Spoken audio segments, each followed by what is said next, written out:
Praise the Lord. இயேசுவுக்கள் அன்பான இறை உறவுகளே, இறை வார்த்தையாக மத்தேயு 22வது அதிகாரம் 37வது இறை வார்த்தை. உன் முழு உள்ளத்தோடும் முழு மனதோடும் முழு இதயத்தோடும் ஆண்டவரிடத்திலே அன்பு கூர்வாயாக. இதுதான் முதன்மையான கட்டளை என்று சொல்லப்படுகிறது. இன்றைக்கு அன்பு எங்கோ போய்விட்டது.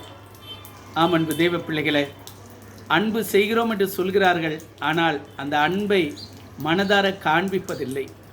இப்படிப்பட்ட சூழ்நிலைகள் மாற வேண்டும்.